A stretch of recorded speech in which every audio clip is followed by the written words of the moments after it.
উৎসব উপলক্ষে এলাকার মহিলা ও শিশুদের মধ্যে নতুন বস্ত্র উপহার তুলে দিলেন সজ্জনের সভাপতি রবীন্দ্র সিং মহাশয়। উনি সারা বছর সামাজিক ও মানবিক কর্মসূচি গ্রহণ করে থাকেন। এবার ভারাক্রান্ত মন সম্প্রতি ঘটে যাওয়া নারকীয় ও নিন্দনীয় ঘটনার সকলেই রাস্তায় নেমে বিক্ষোভ করেছেন ও জাস্টিসের দাবি রেখেছেন।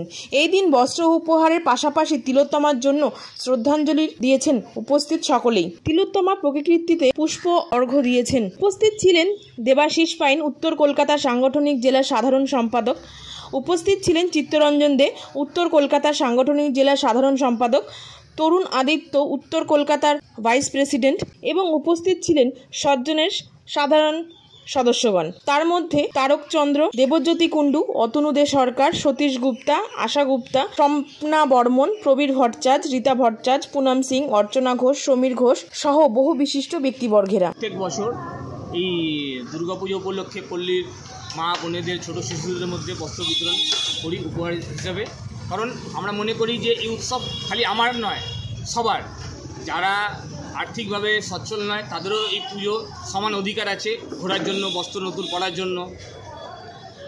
কতজনকে দেখুন, এটা তো আপনারা নিজে দেখলেন, নিজের সামনাসামনি আপনারা তো ছিলেন, প্রায় 200-র কাছাকাছি হবে। আচ্ছা, দেখুন, রাজনৈতিক দল তো এটা নিয়ে রাস্তায় থাকবেই, কারণ রাজনৈতিক দল না থাকলে যিনি সরকারে আছেন উনি নিজের ইচ্ছার মতো যা ইচ্ছা তাই তো করছেন।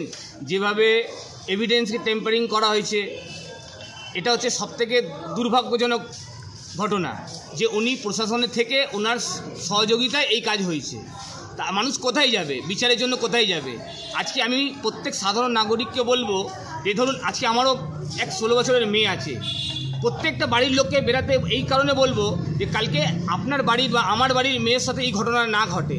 কারণ আমরা ঈশ্বরকে তো দেখিনি চোখে, আমরা ঈশ্বরকে পুজি, হয় পাথর রূপে, হয় ছবি রূপে, হয় মূর্তি রূপে, কিন্তু আমরা এই পৃথিবীতে ডাক্তারদের মধ্যে ঈশ্বর খুঁজে পাই। তো সেই ডাক্তারের এইভাবে নির্মম যে হত্যা করা হলো এক ছোট বোনকে, অভয়াকে, সেটা খুবই দুর্ভাগ্যজনক ঘটনা। তোমার নাম আর ডেজিগনেশনটা বলে দাও।